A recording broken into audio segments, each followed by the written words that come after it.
Our next speaker, Nigel Moya, is a leadership and success coach, as well as the founder and CEO of Flow Leadership Dynamics, an organization that's helping thousands of people recognize and achieve their dreams one heart at a time. Are Hello, you there, hello. Nigel? Yes, hi. Hello. So Nice to see see you you. again. See if I can lower this a little bit. All good? I'm good. How are you? Fantastic, fantastic. Super excited for our session today. Me too. Wonderful, wonderful.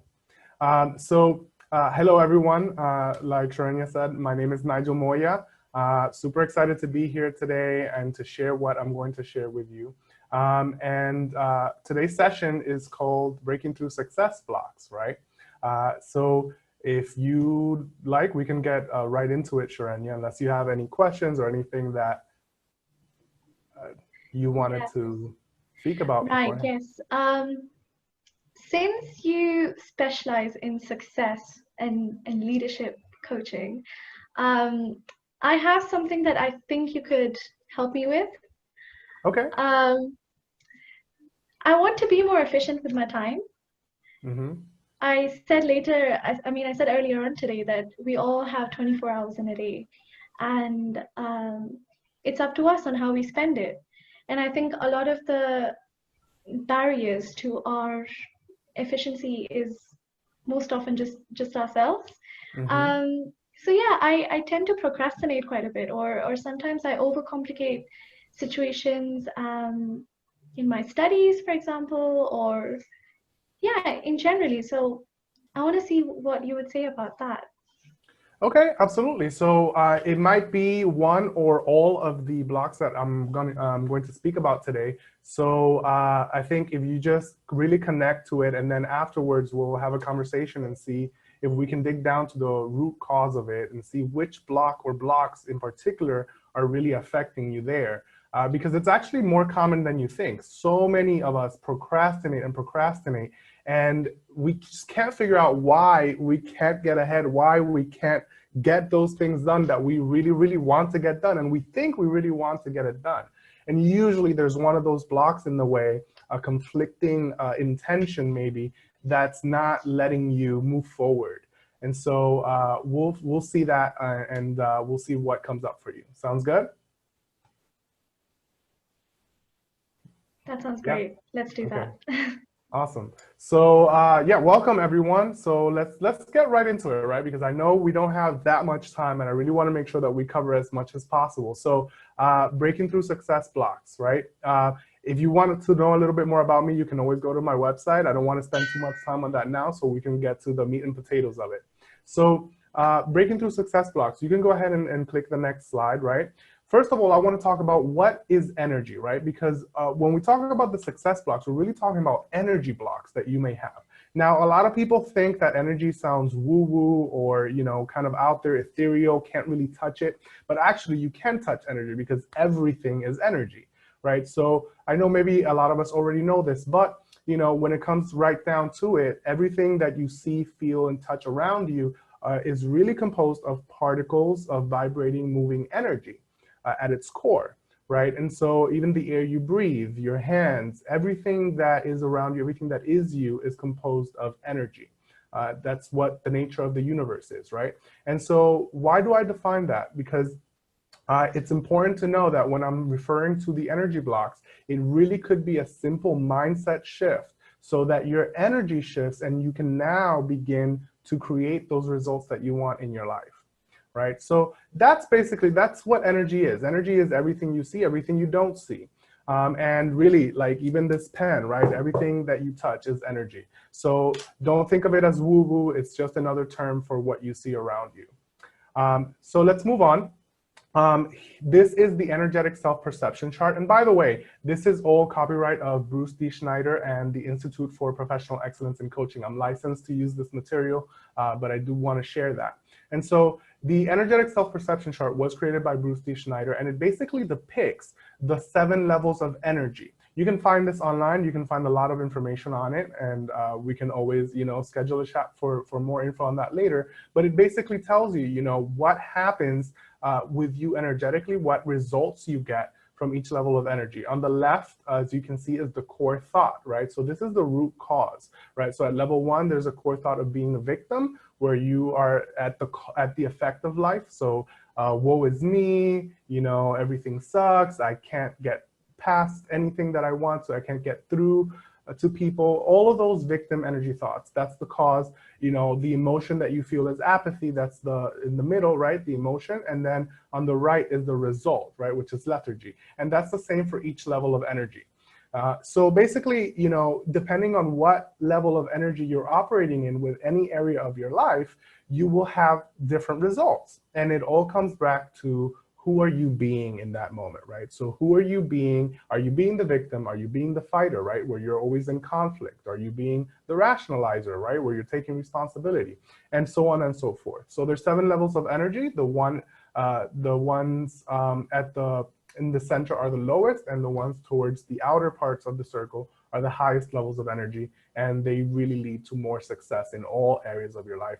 And there's studies that prove that. You can actually go to keyfactorforsuccess.com and read the studies on how the levels of satisfaction increase with each level of energy depending on the person, because there's actually an assessment that you can take that tells you where you are with your energy levels. So just want to give you a little background on that, right? So that you know that every block comes from, and is associated with a level of energy. So let's move on, please, to the next slide. So what are the energy blocks? So there are 4 big energy blocks, right? There are internal energy blocks or success blocks. Don't get stuck on the word energy. You can call them leadership blocks, success blocks, whatever works for you. And so the first one, and the really generally easier to get rid of, are the limiting beliefs, right? There's also interpretations, assumptions, and gremlins, and we're going to go into each one of those. Let's start with limiting beliefs. So limiting beliefs, and you can go to the next slide as well. Limiting beliefs are beliefs that you have about the world, about other people, about yourself, about situations that hold you back from really getting what you want, right? These are things like, for example, women get paid less than men. Sure, that might be true generally, right? But that doesn't mean that you have to be paid less than a man that you work with, right? Or it could be a belief as simple as, I just don't have what it takes to make the money that I want to make. That's also a limiting belief. It could be any number of things, right? But limiting beliefs come from society, they come from your parents, from your upbringing, and they really get in the way of what you're trying to achieve. This is actually already becoming a very common term, so you may already know what some of your limiting beliefs are. And so we're gonna figure out, Sharanya, with you later, maybe what limiting beliefs you may have about time or about yourself that just keeps you procrastinating. And so then there's also interpretations, right? So interpretations, they hold a little bit more energy, but this is basically the story that you create about what's happening. It's not what's happening, right? There's the fact, and then there's the story you create about what's happening. And so with this, it's really simple to kind of get past. It's all about, okay, this is the story that I'm making up. Now, what could be another possible interpretation for it? So for example, let's say that I had a conversation with my mother, and my mother said something like, I think you really, really should go to the university and get a degree. Right now, I could make up, one of my interpretations could be, oh, you know what? She thinks I'm dumb. She thinks I'm lazy. She thinks this is why she doesn't want me in the house. That's why she's telling me to go to school. These are a number of stories that I could make up about it just from her making that statement. And we all do this. We're meaning-making machines, right? We always create stories, right? And so the thing that I always ask my clients is, if you're gonna make up a story anyway, why don't we make up one that supports you, right? Instead of one that takes energy and drains your energy away from you. So this, could be something as simple as, or instead of thinking, you know what, my mother wants me out of the house, maybe I can choose to interpret, okay, what if she actually just loves me and wants to see me succeed in life, right? I know that's easier said than done, right? That's why, usually you want the support of a coach, because it's much easier for a third party to see what stories you're making up about what's happening, right? And so, but a simple tool that you could use for interpretations is really asking yourself, okay, so what interpretation am I creating right now? What story am I making up? And then what story could I make up that would support me, that would be more positive, more anabolic? All right, so let's move on to the next block. And so then there's assumptions. This holds even more energy, right? So this could really be blocking you in some areas, because assumptions are based on your past experiences. This is basically, something happened in the past, and you assume that it's going to happen the same way again in the future. So for example, let's say that somebody, is job hunting, and they're going on an interview after interview. And after, being rejected 3 times from each interview, they decide, you know what, I'm not going to go to this next interview because I'm just going to get rejected again. I'm not going to get the job. That's an assumption, right? That's saying, you know what, because I've been rejected 3 times, I'm going to be rejected again tomorrow. Or let's say that you're at a bar and you want to, or, I don't know, a coffee spot, and you want to talk to somebody that you find attractive. And, maybe you don't do it because the last 2 or 3 times, or maybe 1 time, sometimes all it takes is 1 experience. Maybe the last time you approached somebody that you found attractive to ask for their number, they shot you down, or they told you, no, that's, I'm not interested in you. Now you think that women are in general, or men in general, aren't interested in you, and every time you approach somebody, you're going to get rejected, right? So assumptions are very, very powerful energy blocks. And so one of the simplest ways to get rid of them is to simply ask, okay, just because that happened in the past, why must it happen again in the future? Just because that happened like that in the past, why must it happen like that again in the future? And usually the answer is, well, it doesn't have to happen again. It might happen again in the future the same way, but it doesn't have to happen exactly the same way. And so that frees up some of your energy immediately. And then there's gremlins. Gremlins are, the biggest energy block. This holds the most energy. It's filled with level 1 energy. And gremlins are basically, we all have them, right? Gremlins are basically your inner critic. It's that little voice inside your head that tells you that you're not good enough in some way. It tells you you're not productive enough, you're not smart enough, you're not efficient enough, you're not pretty enough, you're not beautiful enough, right? You're not strong enough. And so these messages hold you back from really achieving your full potential, right? And so, one of, for example, I'll give you an example of my gremlin. One of my gremlins in the past has been, I called him Bunny, like the Energizer Bunny, because he keeps going and going and going. Because my gremlin used to tell me that I'm not productive enough. Right? I'm not productive enough. I need to do more. I need to do more. I'm too lazy, right? And so I was always trying to find a way to prove that I'm not lazy. And so I went and got 5 certifications and did all this stuff, right? So just to prove that I'm not lazy. And, the thing about gremlins is that they actually can support you in some areas of your life, because they're just there to try to protect you from, being embarrassed, or from not getting what you want, or from failure. However, that energy can be such a drain, and can be so influenced by negative feelings that, and in reaction, right? Instead of like really moving forward or towards something, you're moving in reaction to something. And so it creates this kind of pull that's not really going to support you or get you where you want to go as fast as you want to, right? So those are the big 4 energy blocks, right? And I think that's it for now. We can put up the last slide later. I don't know if you have one. Yeah, put that last slide up later. And so what I would love to do now is, let me just check how much time we have. Fantastic. We have about 15 minutes, right?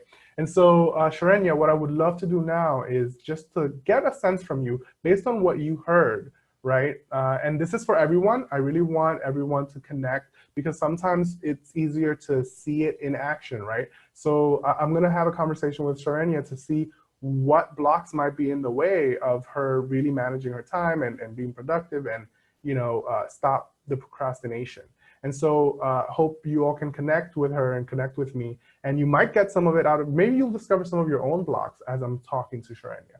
So Sharenya, just based on what I spoke about with the energy blocks, what comes up for you? What do you think might be there? So I think one of the first pillars which you said was limiting beliefs. Um, yeah, I've experienced that before in terms of being productive. So there have been times when, I've got a submission due um, in a really short span of time, and I just wake up in the morning and I just get so full of anxiety just because, I know that, well, I don't know, but then it's a belief that I have that no matter how much I work today, no matter how much, how hard I work, it's just not going to be up to the standard.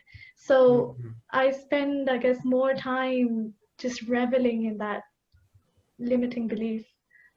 Okay. Okay, so no matter how much you do, no matter how much you work, it's just not gonna live up to the standard.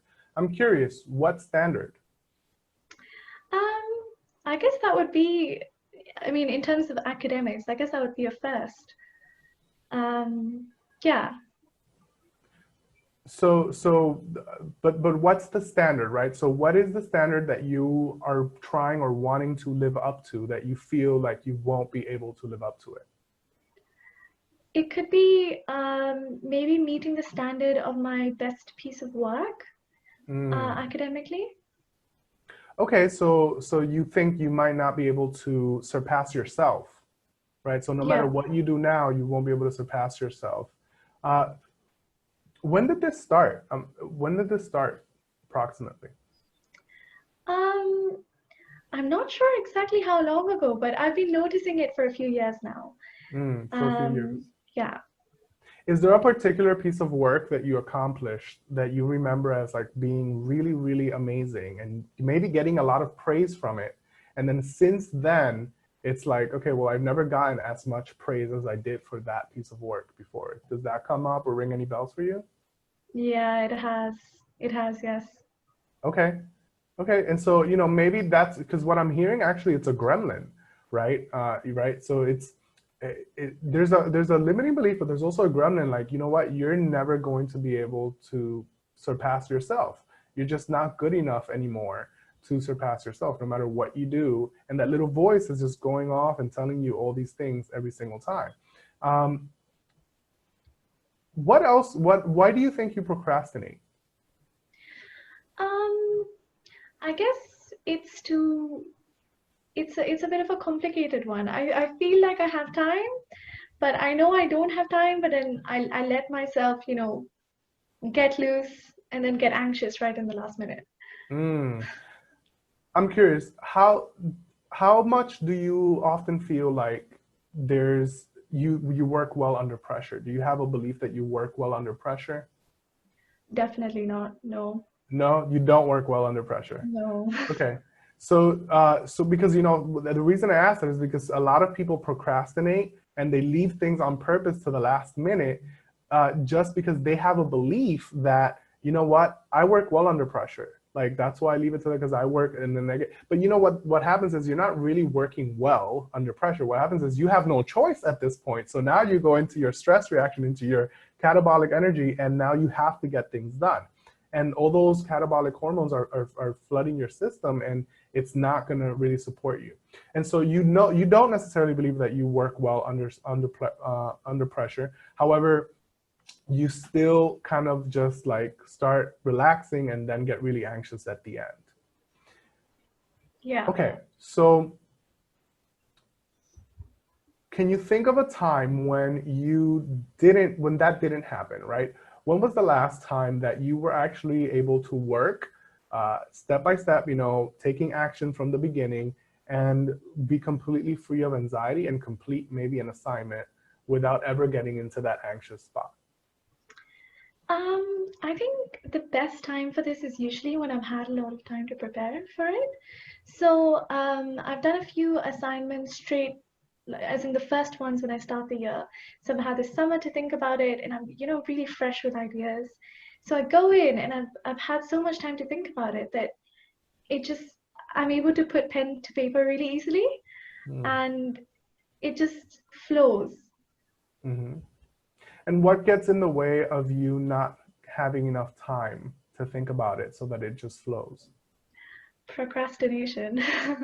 Okay, well, but it's not the procrastination, right? Because if while you're procrastinating, that could be time that you're using to kind of just think about it and spend it, right? So Yeah. what's more important to you? I'm hearing also there might be a value here. What is it that you choose to do instead of focus on your work?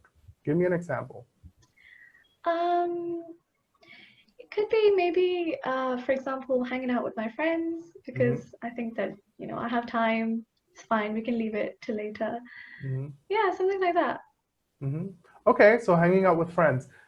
You it sounds like you value fun and friends a little bit higher than you value, your assignments, which is totally normal. It's totally okay, right? Because oftentimes we have also this belief that we have to do things to the T. We have to make sure that we get good grades and do all this stuff. But where does that come from, right? So how important is it to you, right? Think about this in terms of not maybe your parents, not your society. How important is it really to you to get really good grades and complete your assignments on time? I think if I really thought at a very simple level, it is very important to me. Um, yeah, I think there's a lot of distractions around which let you feel like it's not so important. Hmm. Um, yeah, but it is. Hmm. What happens if you don't get good grades? I guess I would be disappointed as a first. What else? Um, I know it would kind of throw me off the next time that I start writing it.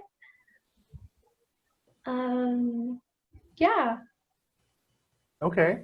And if it throws you off, then what? then I guess it would leave me quite low. Um, in terms of when I start writing next, I would always have a feeling that, maybe you've just lost it. Maybe it's just not coming to you anymore. Mm. Okay. And so what happens if you do get amazing grades?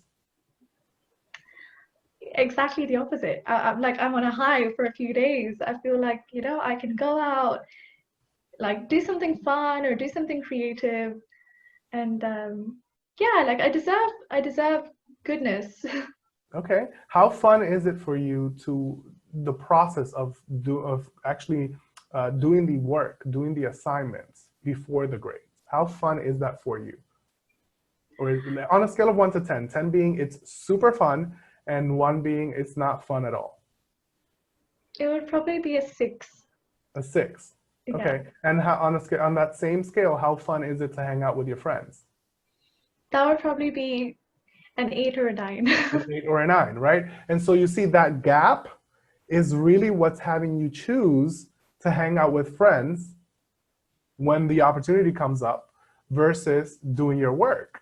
Now, how much value do you personally get out of the results of hanging out with friends versus the results of doing a really good job with your assignments, right? So do you prefer having spent an hour or 2 hours with friends over getting a really good grade, or do you prefer getting a really good grade over spending an hour or two with friends? I guess in the long run, I know what is more important. Mm-hmm. Um, so in the long run, I would say that getting a good grade would Mm-hmm. have a longer lasting happiness almost, Mm-hmm. or a longer lasting sense of achievement than Mm-hmm. spending an evening with my friends, because I know I can do that Mm-hmm. at some point later. Yeah. And so here's what's happening. This is what I'm getting, right? And you tell me how it resonates for you because we're running short on time, but I'm just going to tell you what I'm getting right now, right? So what Yeah. I'm hearing is that you actually love having fun with your friends, right? And you want to get really good grades, but it's not so much fun to actually do the work to get the good grades. And you know that in the long term, this is probably the better choice. This is actually really common, right? It's a distinction that I use very often, which is, you know, short-term pain, long-term gain versus short-term gain, long-term pain, right? So many people, this is what we do, right? Oh, I want to get six-pack abs, but you know what? This piece of cake looks really good right now, so I'm going to eat it, right? So I choose the short-term gain, and then I have the long-term pain of not having the body or the health that I want. Whereas if we could just learn to choose the short-term pain, right? You know what? It would be really fun to hang out with my friends right now, but I'm going to choose the short-term pain of doing the work so that in the long term, I can have the grades that I want, right? And so here's what happens though. Your gremlin is telling you, you know what? You're never going to be good enough. You know, it's not going to be that good anyway. Don't worry about it. You're not going to surpass yourself. You know, just go ahead and go hang out with your friends. It's going to be much more fun anyway. You'll see the results right away. And so here's what you can do, Sharanya. Let's name your gremlin. What would be that? What name would you give to that little voice? And don't give it a name of somebody you know. Just name it. It could make something up. Probably Bob. Bob. Okay, so next time Bob tells you, you know what, just go have fun with your friends. You're not going to be that good anyway at your assignment. How do you feel about responding to Bob? You know what, Bob, thank you, but I got it from here. I actually think I know what's best for me. You don't need to tell me. That feels very empowering, actually, to say that to Bob. Okay, try it out now. Yeah, so thank you, Bob, but I'm good. I can take it from here. Awesome. Fantastic. So here's the thing, everyone, right? So this is what you want to do. And thank you, Sharanya, for participating, right? I know we got to wrap up here. But this is what you want to do with your gremlins. First, you want to name him. You want to depersonalize him. You don't want to think, oh, it's me. I'm the one who's lazy. No. It's your gremlin telling you that you're lazy. Once you depersonalize it and you're able to separate it from yourself, giving it a name and talking to it, actually out loud, go to the bathroom and talk to him out loud if you don't want to be seen in public, you know, and people think you're crazy. If you talk to him out loud and you start combating him, it's really going to support you in becoming empowered over it. Either he beats you or you beat him, right? So I really hope this helps you, Sharanya, right? I think it's just a matter of talking to your gremlin. That's the biggest energy block that I saw there for you. Obviously, there might be some other stuff, right? But, you know, since we don't have that much time right now, it's not, you know, we can't get too deep into it. I hope this helps everyone find out, you know, see what that little voice inside your head is telling you. What's your "you're not good enough" message? What's your limiting beliefs? What are your assumptions? And if you want to, you know, I actually I put up on my website just for you guys, for everybody watching this, a free breakthrough laser coaching session. So if you go to nigelmoya.com and you want to uncover some of your blocks, just book your session through there. And I'm making myself available for the next few weeks just for anybody who's watching this and who wants to experience some one-on-one coaching with me. I typically don't do this because I'm usually very busy. So take advantage of it while that's up. You can also connect with me on Instagram and Twitter. And listen, thank you so much, everyone, for giving me this opportunity to just share this with you. I'm truly passionate about helping people create and live the life they dream about. And there's so many little things that get in our way that really don't have to be there. And it's just a matter of becoming aware, shifting it, and moving forward. Thanks again, Sharanya. Thank you so much for that, Nigel. That was very empowering. And also thank you for giving us the opportunity to make use of your time over the next few weeks. My pleasure. That is a very valuable thing. So yes. If you guys at home are also feeling as empowered as I am right now, jump on mentimeter.com. The link is on the code is on your screen right now. Just visit menti.com and just enter the 6-digit code that's on the screen and let us know what are some things that you want to conquer in the next few weeks.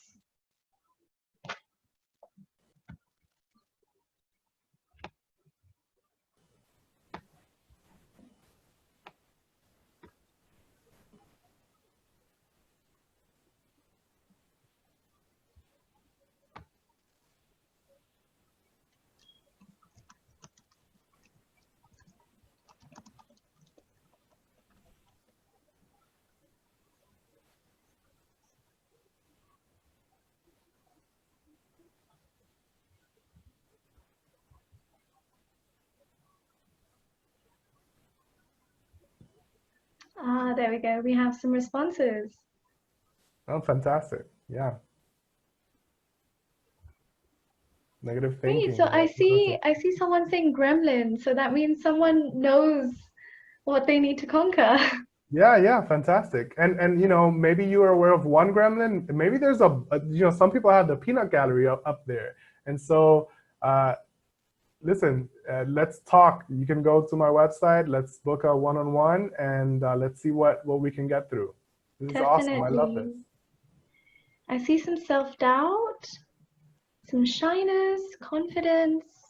I think these are things that a lot of people are also going through right now. So Yeah, a lot of love and absolutely. acceptance coming to you through the screen. Absolutely. Yeah, and this is all limiting beliefs and gremlins, right? I'm not good enough. I see that. Yeah. Lack of self-confidence, that's very common too. Definitely. So I think now we will have a short coffee break, guys.